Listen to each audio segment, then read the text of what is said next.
Hello, and welcome back to English Daily Studio. I'm Jessica. I hope you're having a wonderful day. Maybe you're listening on your way to work, maybe you're taking a short coffee break, or maybe you're sitting at your desk right now, and maybe, just maybe, you are about to join another meeting. If that's true, don't worry, I won't tell your boss. Today's episode is about something almost everyone experiences at work: meetings. Some meetings are useful. Some meetings solve problems. Some meetings help teams work together. But many meetings leave us asking the same question: why was I even there? So today, we're exploring a question millions of workers ask every week. Why do meetings waste so much time? Let's begin. It's Monday morning, 9 a.m. You sit down at your desk, you open your laptop, you take your first sip of coffee. Then a notification appears. Weekly team meeting starts in 5 minutes. You click the link. 8 people are already waiting. 2 more people join. Someone says, "Let's wait another minute for everyone." The meeting starts at 9:07. Someone shares their screen, someone talks about last week, someone asks about another project, someone remembers another problem. The conversation moves from one topic to another. People speak, people listen, people nod, people agree. Then suddenly, someone looks at the clock. 10:02 a.m. The meeting is over. You close your laptop, you look at your to-do list, and you realize something important. You still haven't started your real work. Does this sound familiar? You're not alone. Meetings are supposed to save time. They're supposed to improve communication. They're supposed to help teams make decisions. But very often they do the opposite. They interrupt deep work, they reduce focus, and they create the feeling of being busy without actually moving work forward. Many office workers spend hours every week in meetings. Managers often spend even more. Some people spend nearly half of their working week attending meetings. Imagine spending half your time talking about work instead of doing work. So why does this happen? Let's explore the 5 hidden reasons, and let's discover what smart teams do differently. Reason number 1. Meetings have no clear goal. This is probably the biggest reason. Many meetings begin without a destination.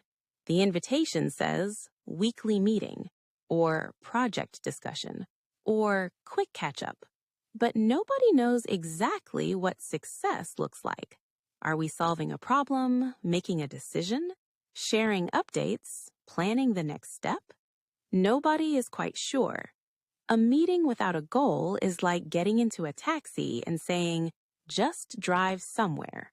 You will move, but you may not arrive anywhere useful. Without a clear goal, discussions become longer. People move from topic to topic. Ideas become stories, stories become debates, and suddenly an hour disappears. Smart teams ask one simple question before every meeting. What should be different when this meeting ends? A decision, a plan, a deadline, a solution.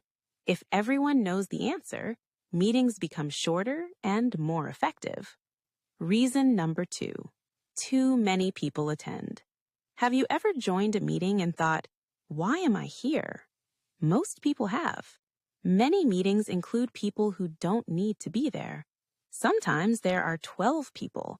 Sometimes 20, sometimes 30, but only 3 people actually speak.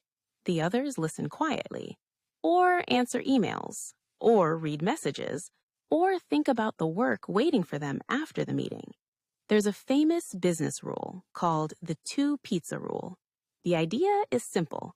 If 2 pizzas cannot feed everyone in the room, there are probably too many people in the meeting. Larger groups make decisions more slowly. More people means more opinions, more explanations, more interruptions, and more waiting. Smart teams invite only the people who need to make decisions or provide important information. Everyone else can receive a summary later, and everyone gets some of their time back. Reason number 3. Meetings become information sessions. Have you ever joined a meeting and thought, this could have been an email? You've probably heard this before, but it's true. Imagine a meeting where one person spends 20 minutes reading updates. Another person shares numbers. Another person reads a report. Nobody asks questions. Nobody makes decisions. Everyone simply listens. Could that information have been written in a message? Probably yes. Meetings are expensive. 10 people in a 1-hour meeting don't cost 1 hour. They cost 10 hours of human attention, 10 hours of experience, 10 hours of productivity. That's expensive. Information sharing is important, but meetings should focus on discussion and decisions, not reading slides that people could have read themselves. Smart teams send information before the meeting. Then they use the meeting to answer one important question. So, what do we do now? Reason number 4. No decisions are made.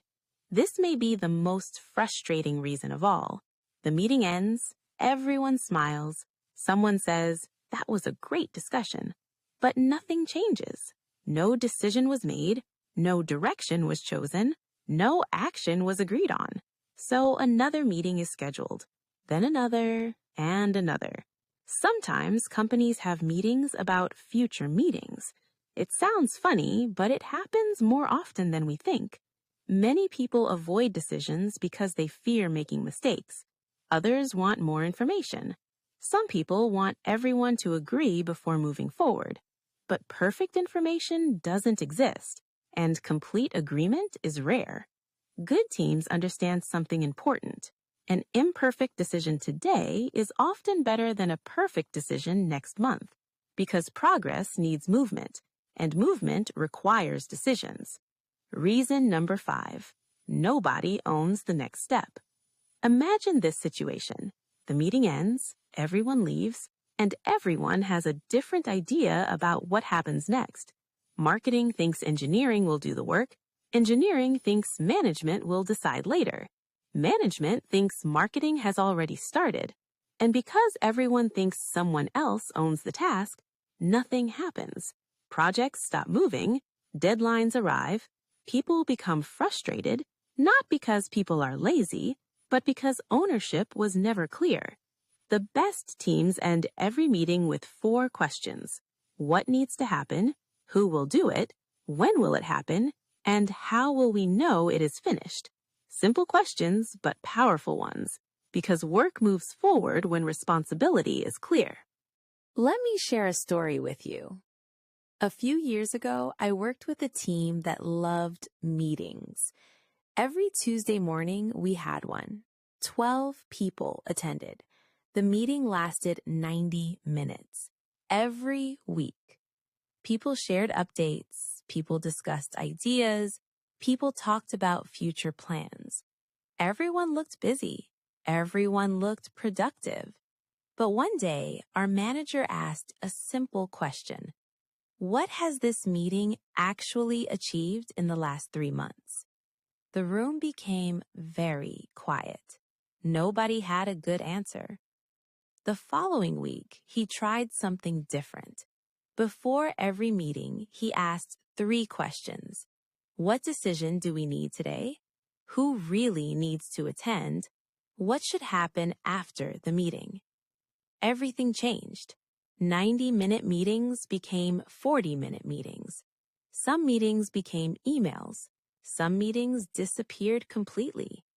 Projects moved faster. People became happier. And surprisingly, communication improved. That experience taught me an important lesson.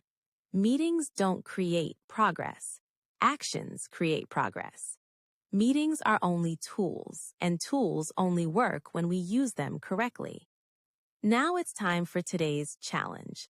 Tomorrow, before joining your next meeting, ask yourself one question. Could this be an email? If the answer is yes, maybe the meeting isn't necessary. And if you're organizing the meeting, ask yourself 3 more questions. What is the goal? Who really needs to attend? What decision needs to be made? You may be surprised how many meetings become shorter and how many disappear completely. Working harder isn't always the answer. Sometimes the answer is simply working smarter. Now it's time for today's takeaway. Let's remember today's 5 hidden reasons. Meetings waste time when there is no clear goal, too many people attend, the meeting only shares information, no decisions are made, and nobody owns the next step. Meetings themselves are not the problem. Bad meetings are the problem. A good meeting can save time. A good meeting can solve problems. A good meeting can move projects forward. But a bad meeting can steal time, focus, and energy. Being busy is not the same as being productive, and attending meetings is not the same as making progress. Sometimes the most productive meeting is the meeting that never happens. Now I'd love to hear from you. What is the longest meeting you have ever attended? How long was it? And was it useful or was it a complete waste of time? Tell us in the comments below. I'd love to read your stories. Thank you for spending part of your day with me.